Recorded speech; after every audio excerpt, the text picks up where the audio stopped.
कर्ण के कवच कुंडलों के लिए हुआ था बर्बरीक और बलराम जी के बीच भयंकर युद्ध। दोस्तों, क्या आप जानते हैं ये युद्ध कब हुआ था? चलिए इस वीडियो में हम आपको बताते हैं। दरअसल बात उस समय की है जब महाभारत युद्ध से पहले, जब इंद्र ने ब्राह्मण का वेश बनाकर अपने पुत्र को बचाने के लिए सूर्यपुत्र कर्ण के कवच कुंडल दान में मांगे थे। उसी बीच एक तरफ बर्बरीक, जो कि समुद्र किनारे तपस्या कर रहे होते हैं और उनकी तपस्या पूर्ण होने वाली थी, उसी समय कर्ण भी अपना कवच इंद्रदेव को दे देते हैं और इंद्रदेव कवच के बदले कर्ण को वाष्वी शक्ति देते हैं और स्वर्ग की ओर चले जाते हैं। जब वे स्वर्ग की ओर बढ़ते हैं तो वह स्वर्ग के अंदर नहीं जा पाते, क्योंकि उन्होंने छल करके कर्ण से दान मांगा था। इसलिए इंद्र उनके कवच कुंडलों को समुद्र के किनारे रख देते हैं और चले जाते हैं। उसी समय बर्बरीक अपनी तपस्या को पूर्ण कर लेते हैं और उनकी नज़र समुद्र किनारे पर रखे हुए उस कवच पर पड़ती है, तो वह उसे उठा लेते हैं और उस कवच के तेज को देखकर वे समझ जाते हैं कि यह कवच तो महारथी कर्ण का है।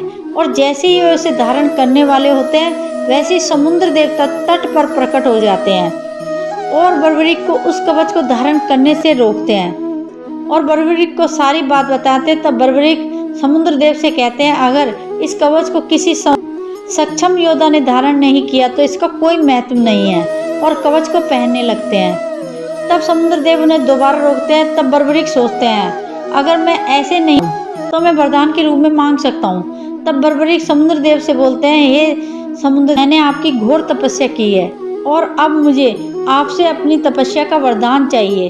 तब समुद्र देव बोलते हैं, मांगो बस, तुम्हें क्या वरदान चाहिए?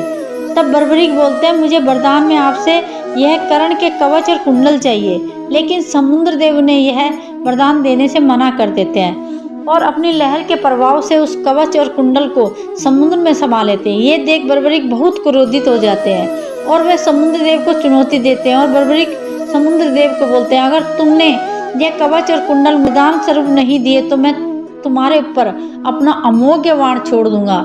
यह सुनकर समुद्र देव घबरा जाते हैं, क्योंकि वह जानते थे कि बर्बरीक के हर बाण में 100 गुना ज्यादा बल है। तब समुद्र देव शेषनाग बलराम जी को पुकारते हैं और बलराम जी को यह आभास हो जाता है कि समुद्र देव उनको पुकार रहे हैं। तब बलराम जी एक ही पल में वहां पहुंच जाते हैं और कहते हैं, वहीं रुक जाओ बालक, यह तुम क्या कर रहे हो? तो बर्बरीक कहते हैं कि मैं समुद्र देव का घमंड तोड़ने का प्रयास कर रहा हूँ। यह सुनकर बलराम कहते हैं, मूर्खता का कार्य मत करो। बर्बरीक कहते हैं, ठीक है तुम, परंतु इन्हें मेरे क्रोध की अग्नि को शांत करना होगा। तो बलराम कहते हैं, परंतु यह कैसे?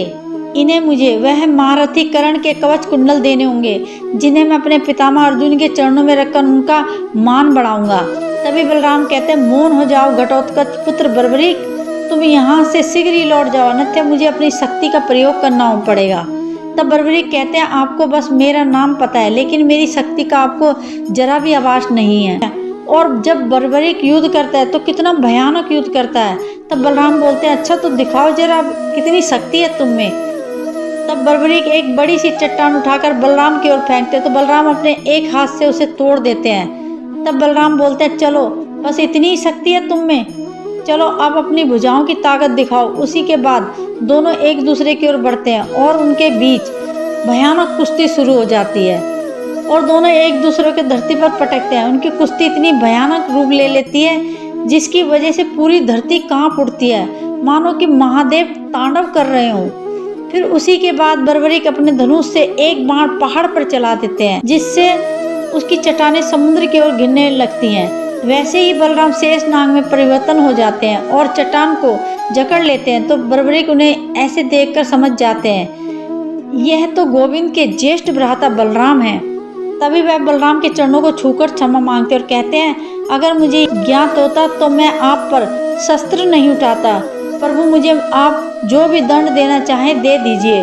तो बलराम कहते हैं, मैं बातों से तुम्हें माफ करता हूँ, पर तुम्हारे मुख के निचले हिस्से ने विश्व को बहुत हानि पहुंचाई है। जहां आने वाले समय में तुम सबके शुभ चिंतक तो बनोगे, पर अपनी ताकत के बल पर नहीं, अपने हृदय के बल पर। तभी बर्बरीक उन्हें प्रणाम करके चले जाते हैं और कोई अनर्थ नहीं होता। महाभारत में ऐसी कई कथा छिपी हुई हैं जिसे हम आपको बताते रहेंगे। ऐसी रोचक कहानी जानने के लिए हमारे चैनल को आज ही सब्सक्राइब कर दीजिए और बेल आइकन को जरूर दबा दीजिए ताकि आने वाली हर वीडियो का नोटिफिकेशन आपको सबसे पहले मिल सके। Thank you so much.